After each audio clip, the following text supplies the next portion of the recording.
مجھے کوئی پرائز نہیں چاہیے تھا، مجھے بس پتا تھا کہ اس اسٹوری سے یا اس کتاب سے مجھے کچھ سیکھنے کو ملے گا. آپ نے جو بات کہی ہے وہ ٹھیک ہے اور آپ کی میں رسپیکٹ کرتی ہوں، لیکن مجھے یہ لگتا ہے کہ ایسا ہونا چاہیے.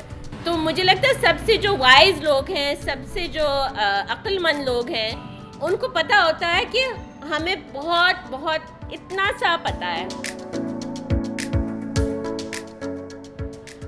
ڈاکٹر کیمانی، آپ بچپن میں کتابیں، بچوں کی کہانیاں وہ پڑھتی ہوں گی یقیناً، تو وہ جو آپ نے بچپن میں کتابیں پڑھیں، کہانیاں پڑھیں، نظمیں پڑھیں، ان کا آپ کی شخصیت کے اندر کتنا رول ہے؟ ریڈنگ نے کس طرح سے، جو آپ چھوٹے بچے ہوتے ہیں اور آپ لائبریری سے کتاب ایشو کراتے ہیں، یا آپ کے گھر کے اندر کچھ کتابیں ہیں، یا آپ کچھ پیسے جمع کرتے ہیں اور آپ کہتے ہیں کہ اب اس سے میں نے کوئی کتاب خریدنی ہے، تو وہ کس طرح سے آپ کی شخصیت میں اثر ڈالتی ہے؟ ریڈنگ کا تو ہمیشہ سے شوق تھا، اسکول میں بھی انکریج کرتے تھے کہ آپ کتابیں پڑھیں.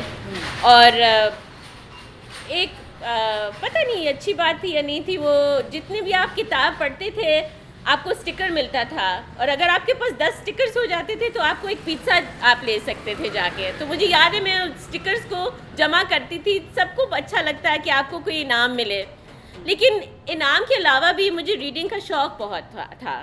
تو پیزا تو شاید سب کو پسند ہے، لیکن مجھے ریڈنگ کا بھی شوق تھا.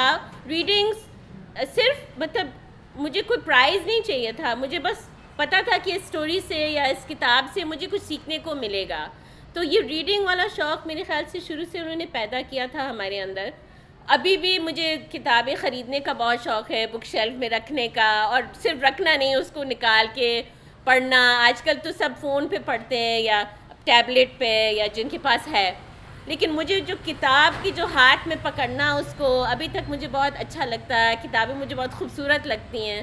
تو یہ میرے خیال سے پتہ نہیں اسکول اور گھر پہ بھی شاید سکھایا گیا، انکریج کیا کہ آپ کتاب پڑھیں، ہر رات سونے سے پہلے آپ کتاب پڑھیں. مجھے ابھی بھی عادت ہے کہ سونے سے پہلے آپ کچھ پڑھیں، آپ کو اچھی نیند بھی آ جائے گی. آپ اسکرین نہ دیکھیں، ٹی وی نہ دیکھیں، فون نہ دیکھیں، آپ کتاب پڑھیں. تو اب یہ لوگوں کے اندر یہ عادتیں ختم ہو رہی ہیں، کیونکہ اب تو فون پہ لوگ لگ جاتے ہیں، لیکن وہ آپ کی ہیلتھ کے لیے بھی اتنا اچھا نہیں ہے. اور آپ کو ایک ذہنی سکون جو کتاب سے ملتا ہے وہ شاید کسی اور چیز سے نہیں ملتی ہے. بالکل ٹھیک.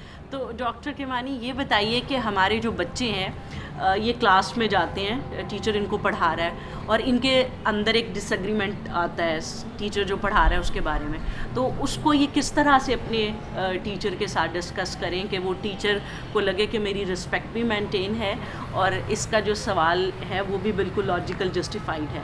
اور دوسرا یہ بھی بتائیے گا کہ کرٹیکل تھنکنگ کے لیے ان کی ایک ڈیلی پریکٹس اس ایج میں کیا ہونی چاہیے، جس سے جیسے جیسے یہ آگے بڑھیں ان کے ذہن کے اندر وہ جیسے ہوتا ہے نا کہ ایک built in by default setting ہونا، تو ذہنوں کی کچھ ایسی سیٹنگ ہو جائے کہ یہ پھر خود بخود ہی جس بھی چیز کو دیکھیں اس کو کرٹیکلی دیکھ سکیں. کچھ ایسی پریکٹسز جو یہ کر سکیں.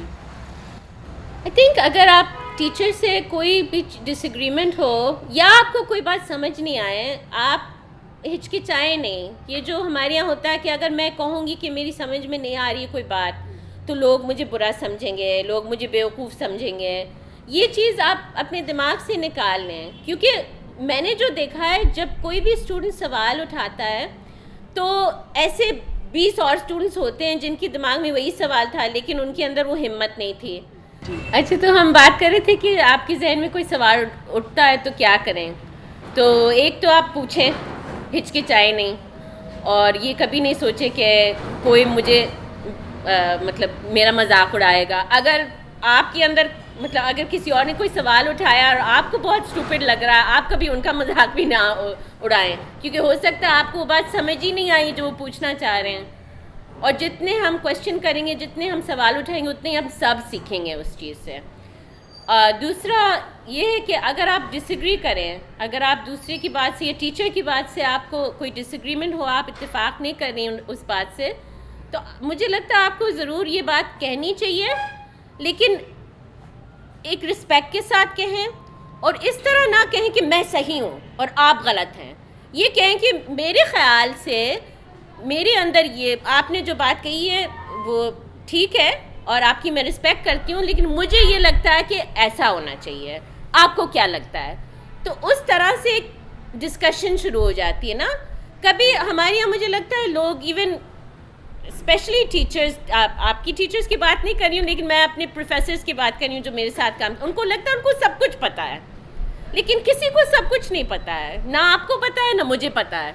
اور جتنی میری ایج ہو رہی ہے, جتنی میں گرو کر رہی ہوں, اتنا ہی مجھے پتہ ہے, اتنا ہی مجھے لگتا ہے کہ مجھے کم پتہ ہے. مطلب جتنا آپ میرے خیال سے وزڈم آپ کے اندر آتی ہے, اتنی آپ کو سمجھ آتی ہے کہ آپ کو بہت بہت کم معلوم ہے اس دنیا کے بارے میں. تو مجھے لگتا ہے سب سے جو وائز لوگ ہیں, سب سے جو عقل مند لوگ ہیں, ان کو پتہ ہوتا ہے کہ ہمیں بہت بہت اتنا سا پتہ ہے, جتنا ہم معلومات لے سکتے ہیں اتنا ہی اچھا ہے. لیکن دنیا تو بہت بڑی ہے, کائنات تو بہت بڑی ہے, اس کے بارے میں ہمیں اتنا ہی سا معلوم ہوگا, اور بہت ساری چیزیں ہمیں نہیں پتہ ہے. تو یہ جو ہم کہتے ہیں ہیوملٹی اپنے اندر پیدا کرنا, کہ میں صرف ایک انسان ہوں اور میری ایک لمٹ ہے, اور میں اچھی طرح سے رہوں گی, جتنا میں سیکھ سکتی ہوں میں سیکھوں گی. لیکن مجھے کبھی بھی مطلب ساری معلومات یا ساری نالج میرے اندر آ ہی نہیں سکتی ہے. میری کوشش ہمیشہ یہ ہونی چاہیے کہ میں جتنا سیکھ سکوں اتنا ہی میں سیکھوں, جتنا میں گرو کر سکوں اتنا ہی میں گرو کروں. لیکن اگر کوئی آپ کے سامنے آ کے کہ مجھے سب کچھ پتہ ہے, تو کوئی مسئلہ ہے اس میں, ٹھیک ہے, کیونکہ کسی کو سب کچھ نہیں پتہ ہے, کسی انسان کو نہیں پتہ ہے.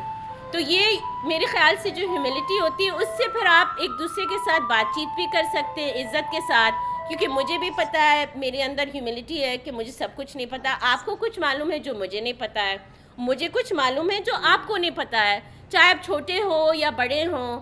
بہت ساری چیزیں, بہت ساری نالج آپ کے پاس ہے جو میرے پاس نہیں ہے, اور میں آپ سے سیکھ سکتی ہوں. تو مجھے لگتا ہے کہ وہ چیز جب آپ اپنے اندر پیدا کریں گے, اتنے ہی آپ اچھا انسان بھی بنیں گے, اور اتنا ہی آپ سیکھیں گے دوسرے سے, اور اتنے ہمارے معاشرے میں بھی جو ڈس ایگریمنٹس ہیں, جو کانفلکٹس ہیں, جو تشدد ہے جو ہمیں نظر آ رہا ہے, وہ بھی اتنا ہی کم ہوتا جائے.